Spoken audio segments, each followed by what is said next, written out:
સ્વાધ્યાય 8.2 દાખલા નંબર છે 9 તમને એમ કીધું છે કે 1 + a raise to m + n ના વિસ્તરણમાં a રેઝ ટુ m અને a રેઝ ટુ n ના સહગુણકો સમાન છે તેમ સાબિત કરો. તો અહીંયા પેલા વેલો જોઈએ કે વ્યાપક પદ તો આપણે કે t r + 1 = ncr x raise to n - r y raise to r આપણે જોઈએ કે વ્યાપક પદ લીધું. હવે અહીંયા રકમમાં તમને એમ કીધું છે કે આપણે એમ કહી શકીએ આ વ્યાપક પદ માટેનું સૂત્ર છે. તો અહીંયા તમને રકમમાં દીધું છે કે 1 + a raise to m + n. તો અહીંયા આપણે જો કે ડાયરેક્ટ સૂત્ર લખી નાખ્યું છે આપણે.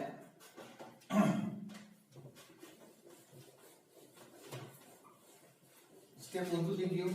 પહેલા આપણે જોઈએ કે 1 + a raise two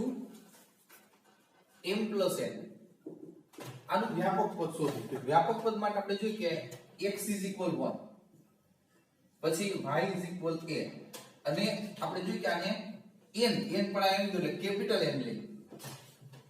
= m + n. તો વ્યાપક પદનું સૂત્ર જો વ્યાપક પદ t r + 1 આપણે જોઈએ કે nc n કેપિટલ ncr બરોબર છે x raise to n - r into y raised to r. હવે n = m plus nc x = 1 બરોબર છે. તો 1 raised to n એટલે શું છે m plus n minus r. y = છે આપણે જોઈએ કે y = a છે તો a raised to r. તો અહીંયા બાળકો તમે વિચારી શકો અહીંયા એક ઉપર ગમે એટલી ઘાતો એટલે જવાબ એક જ આવશે. તો આના સાદુરૂપમાં શું આવશે m + ncr એક ઉપર ગમે એટલી ઘાત એટલે આ 1 થઈ જશે ગુણાકાર થશે આની સાથે a સાથે એટલે ઈ જ રહેશે. તો અહીંયા આપણે કહી શકીએ કે a raised to r આવશે. પછી આપણે જોઈએ કે અહીંયા આપણને જે રકમમાં દીધું છે એ પ્રમાણે આગળ વધીએ. હવે અહીંયા કેવી પોઝિશન છે કે પછી તમને કીધું કે a રેઝ ટુ m અને a રેઝ ટુ n ના સહગુણકો સમાન છે. તો આપણે જે કે a રેઝ ટુ m માટે આપણે કહી શકીએ કે r બરાબર m લેતા. જો અહીંયા તમારે a રેઝ ટુ m નો સહગુણક તો r ની જગ્યાએ તમારે શું લેવું પડે m લેવા પડે. a રેઝ ટુ m છે એટલે m સહગુણક માટે આપણે કહી શકીએ કે અહીંયા t r ની જગ્યાએ m + 1 = પછી m + nc r ની જગ્યાએ આપણે જોઈએ કે m. પછી બીજું તમને દીધું છે તો અહીંયા આપણે ઉલ્લેખ કરી શકીએ કે a રેઝ ટુ m નો સહગુણક a રેઝ ટુ m નો સહગુણક શું થશે આ ભાગ થશે m + n cr સહગુણક બરાબર. હવે ભાગ નંબર 2 તો રકમમાં તમને કીધું છે કે a રેઝ ટુ n નો સહગુણક. તો આપણે કહી શકીએ કે a રેઝ ટુ n ના સહગુણક માટે તો a રેઝ ટુ n ના સહગુણક માટે a રેઝ ટુ n તો r બરાબર n લેવા પડે. r બરાબર n લેતા હવે બાળકો અહીંયા t r ની જગ્યાએ n + 1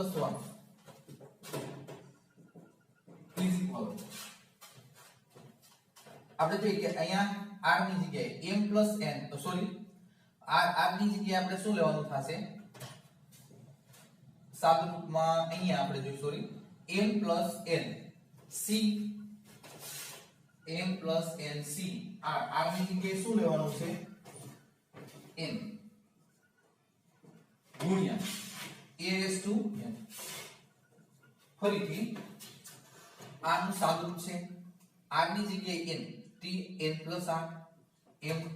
+ n c r r = n a raise to n. તો અહીંયા આપણે કહી શકીએ કે therefore a raise to n નો સહગુણક થોડુંક સાદું જો આપણે જો કે અહીંયા તો અહીંયા r m છે તો અહીંયા m લખવાનો બરોબર હવે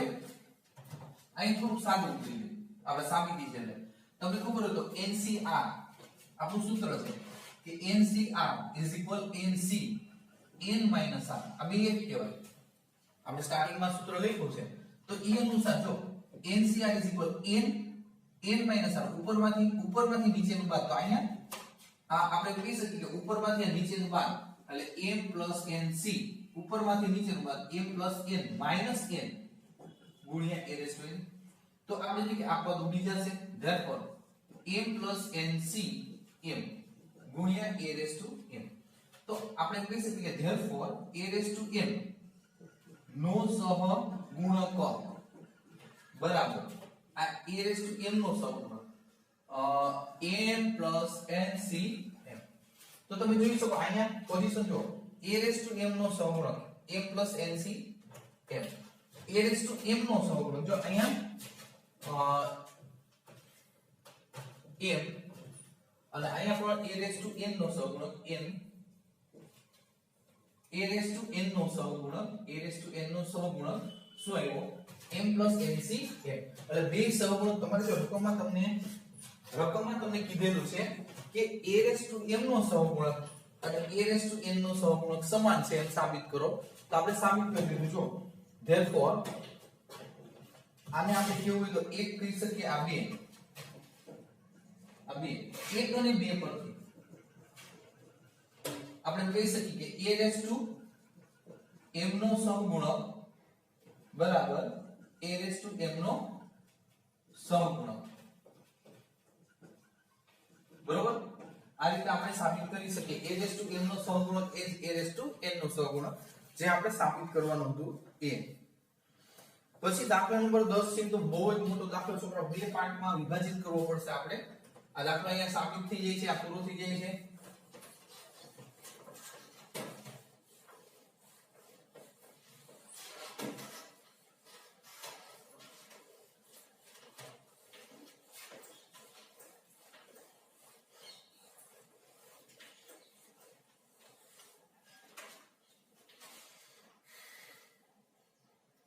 દાખલા નંબર છે 10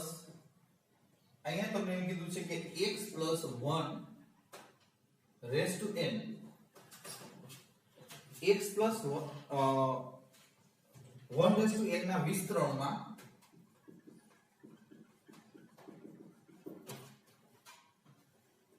r - 1 માં પછી r માં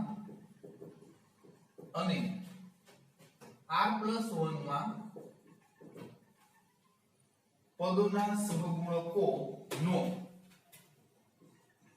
પદોના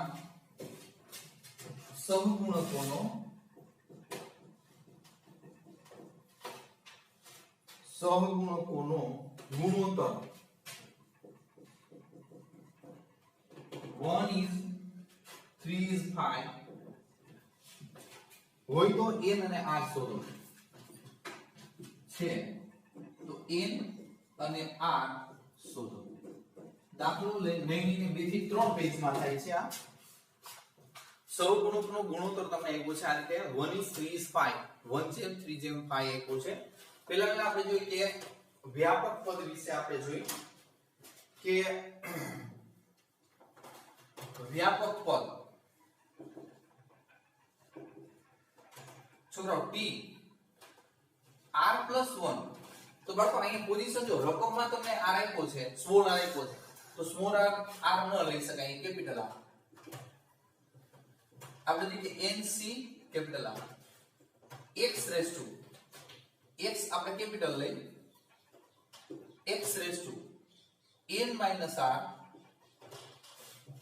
બરોબર n આપણને આપ્યો છે અને અહીંયા બધી કેપિટલ લેવો પડશે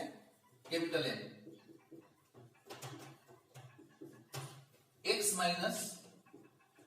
x raise to n - r અને y રેઝ ટુ આપણે એમ કહી શકીએ કેપિટલ R સોરી આ રકમમાં તમને બધી જ વસ્તુ આપી દીધેલી છે, સ્મોલ r સ્મોલ x બરોબર છે, એટલે એની જગ્યાએ અને સ્મોલ a નાખ્યો છે એટલે કેપિટલ n આપણે લેવો પડશે. હવે આપણે એમ કહે છે કે r-1 માં પદ માટે, તો r-1 નું પદ જોતું હોય તો કે r-1 માં પદ માટે કેપિટલ R બરાબર, જો r-1 જોઈ છે તો આ 1 નીકળી જવો જોઈએ અને એ ઉપરાંત એક -1 થવું જોઈએ. તો r-1 માટે આપણે લેવું પડે કે r-2 લેતા r-2 લેતા તો જો સાદુરૂપ લઈએ તો તમને ખબર પડશે t r ની જગ્યાએ r-2 બરોબર છે, r-2 + 1 is equal n ની જગ્યાએ capital small n cr r is equal r જ રહેશે, સોરી r ની જગ્યાએ શું આવશે, આપણે હમણાં જ લખો r-2 બરોબર છે, x is equal x small x, n is equal small n અને r is equal શું છે r-2 તો બાળકો અહીંયા પોઝિશન તો -r તો માઈનસ માઈનસ પ્લસ થઈ જશે, ભૂલ ન પડવી જોઈએ. y is equal 1 આપ્યા છે, y is equal 1 raised to r. હવે થોડુંક સાદુરૂપ આપણે દઈએ, therefore t r -2 + 1 is equal -1 nc r-2 અને અહીંયા આપણે જોઈએ કે આ પદમાં કોઈ સાદુરૂપ નથી, x raised to n - r + 2 આ 1 નીકળી જશે, 1 ઉપર ગમે એટલી ઘાત હોય આન્સર તમારે 1 જ રહેશે. હવે સેકન્ડ સ્ટેપ, હવે બીજું છે r માં પદ માટે, તો જોઈએ કે અહીંયા r માં પદ માટે તો અહીંયા તમારે જોવાનું, તો r માં પદ માટે કેપિટલ R is equal તમારે 1 નીકળી જાવ તો અહીંયા r-1 લેતા, તો હવે t ફરી પાછું સ્ટાર્ટ અહીંથી કરવાનું, t r ની જગ્યાએ r-1 પછી આ +1 પડ્યા છે ઇક્વલ n ની જગ્યાએ સ્મોલ n c r ની જગ્યાએ r-1 x is equal x n ની જગ્યાએ આપણે શું આવશે r-1 સોરી n ની જગ્યાએ તો સ્મોલ n, r ની જગ્યાએ r-1 એટલે માઈનસ આપણે જોઈએ r-1 એટલે -r + 1 એટલે -r અને માઈનસ માઈનસ +1, y ની જગ્યાએ તો 1 જ રહેશે, 1 raised to r. થોડુંક સાદું, therefore t આ +1 -1 ગયા small r nc r-1 x raised to n - r + 1. હવે બતો ત્રીજું સ્ટેપ છે r+1 માં પદ માટે, તો r+1 માં પદ માટે કેપિટલ R is equal, જો અહીંયા છે ને તમારે r+1 નું પદ વધવું જોઈએ, r+1 બરોબર છે, તો r+1 માં પદ માટે capital R is equal r લઈ લ્યો, capital R is equal r લઈ એટલે r+1 નું પદ થઈ જાય, કિંમત મૂક્યો t r+1 n ની જગ્યાએ small n c r is equal small r, n ની જગ્યાએ n, r ની જગ્યાએ આપણે ધારેલું છે r is equal r લેતા, x small x n - r 1 raised to r. તો અહીંયા આ તો જો સાદું રૂપ છે બાળકો, t r+1 m નું જ રહેશે, પછી nc r x raised to n - r 1 ઉપર ગમે એટલી ઘાત હોય આન્સર 1 જ આવશે. રેડી? એટલે અહીંયા તમને અલગ અલગ 3 સ્ટેપ મળે છે, આ નંબર 1, આ નંબર 2, આ નંબર 3.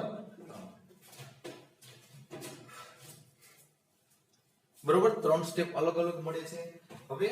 આનો આ દાખલાનો બીજો ભાગ સ્ટાર્ટ થશે, પછી છેલ્લે ત્રીજો ભાગ. ટોટલ ત્રણ ભાગમાં વિભાજિત થાય છે. NCR-2 સેકન્ડ્સ છે, NCR-1 અને NCR. બરાબર, તો અહીં સુધી આપણે રાખીએ. પેલા આટલું તમે વ્યવસ્થિત જોઈ લેજો, બરોબર છે, પછી આગળ વધશું. હવે એક સાથે દાખલો કરશું, દાખલો મોટો થઈ જશે, સમજવામાં પણ અઘરો પડશે. પેલા આટલો દાખલો વ્યવસ્થિત રીતે તમે તૈયાર કરી લેજો. ત્રણ ભાગ પડશે આ દાખલાના. દાખલો 5 માર્કનો પૂછાય છે, બરોબર છે.